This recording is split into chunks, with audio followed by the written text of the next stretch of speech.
माननीय राष्ट्रीय अध्यक्ष अखिलेश यादव जी ने इस विषय पर आपने खुद ही बताया, वो अपना वक्तव्य दे चुके हैं। उसके आगे और पीछे कुछ बोला जाना उचित नहीं है।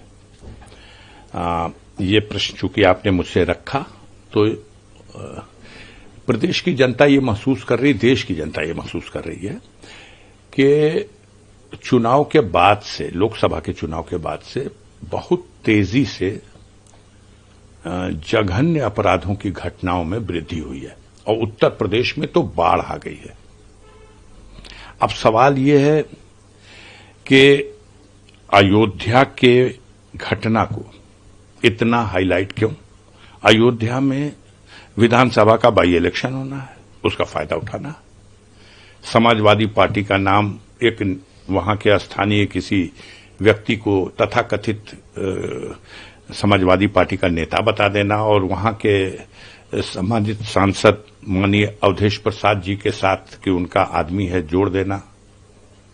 ये आम आदमी को बात समझ में आ रही है कि अगर इतने बड़े जघन्य अपराध के बाद कौन उसकी वकालत करता है?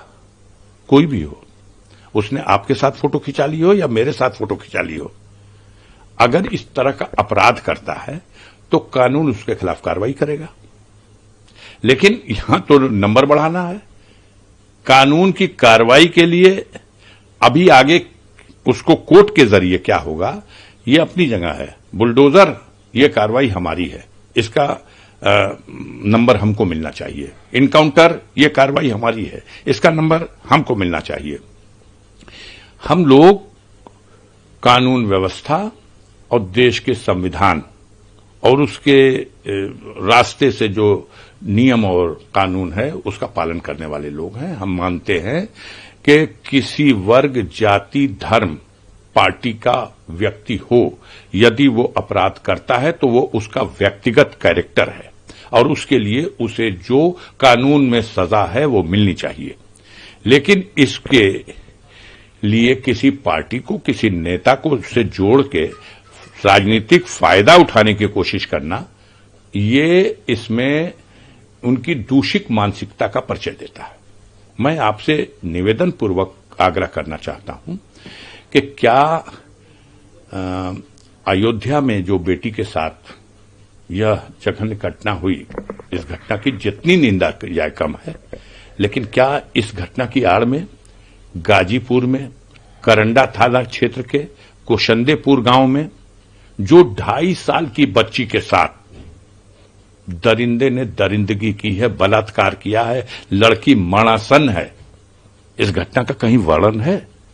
इस घटना की कहीं चर्चा है? अभी की घटना है, क्यों नाम नहीं लिया जा रहा उसका?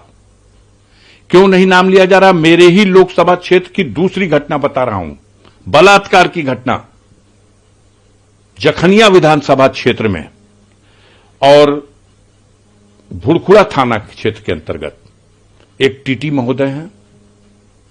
यह टीटी महोदय रहने वाले गाजीपुर के हैं, पोस्टिंग इनकी मऊ में है, उम्र इनकी 35 साल है।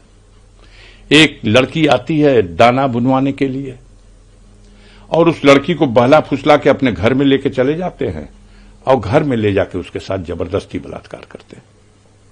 ये दरिंदा, इसका कोई नाम लेगा? कौन है? इस घटना का जिक्र होगा, पुलिस खटाखट मुकदमा लिखती है, पकड़ के जेल। इनका न बुलडोजर चला, इनके ऊपर बुलडोजर नहीं चला। बेटियां वो भी हैं जो गाजीपुर में 2 घटना घटी अभी और न इनका एनकाउंटर हुआ। अब हम थोड़ी कहने जाएंगे कि पहली घटना के लिए अशोक सिंह बिल्लू बाबा जो हिस्ट्री सीटर है करंदा थाने का, और दूसरी घटना के लिए ये जो टीटी साहब हैं अरुण कुमार सिंह, ये अरुण कुमार सिंह, वो अशोक कुमार सिंह। अब इनको क्यों छुपाया गया? इनका क्यों नहीं इनकाउंटर हो रहा? इनका क्यों नहीं बुलडोजर चला? क्योंकि इनके पीठ पे ठप्पा लगा हुआ है कि बीजेपी के लोग हैं। इनके पीठ पे ठप्पा लगा हुआ है कि हमारे मुख्यमंत्री जी के जो कृपा पात्र लोग हैं उनके संरक्षण में पलने वाले लोग हैं। स्वजाति लोग हैं, इसकी चर्चा थोड़ी होगी, इसकी चर्चा होगी। ऐसे कैसे चलेगा? गाजीपुर में ही हमारे गौरी शंकर चौरसिया जी, गहमर बहुत बड़ा गांव है, एशिया का बिगेस्ट गांव, वहां के एक शरीफ सज्जन इंसान है।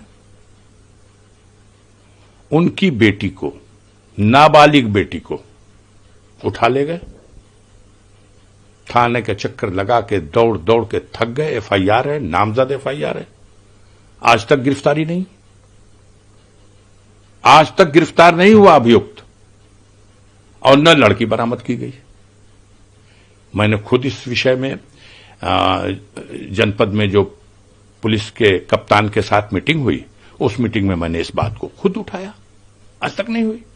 अब कैसे कहा जाए कि इन लोगों ने अपराध करने वालों के विरुद्ध कार्रवाई करने में भी श्रेणी बना दी है।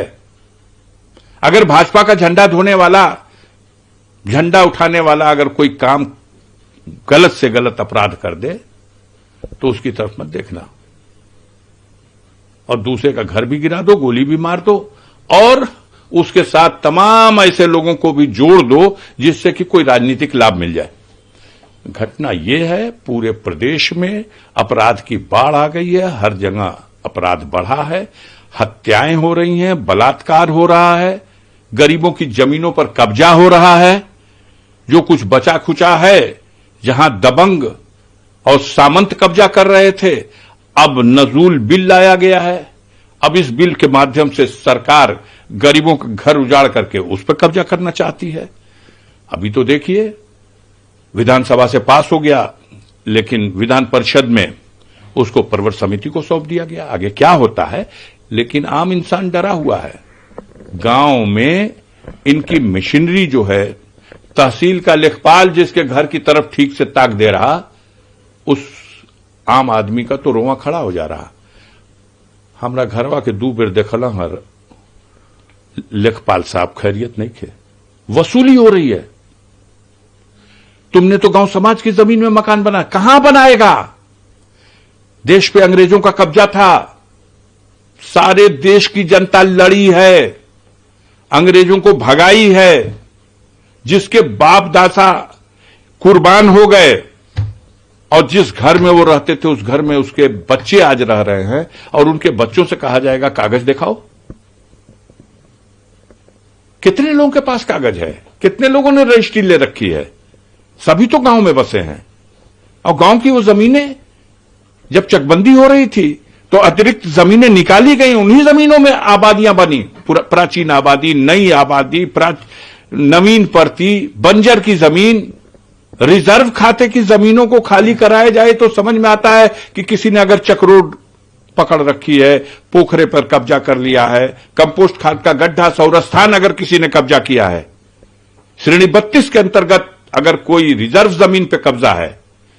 लेकिन हद है, हद हो गई कि बंजर और परती और ऐसी जमीन जो गरीबों के बसने के लिए है, गरीबों को उजाड़ा जा रहा, और ध्यान बांटने के लिए तरह तरह की नौटंकी हो रही है।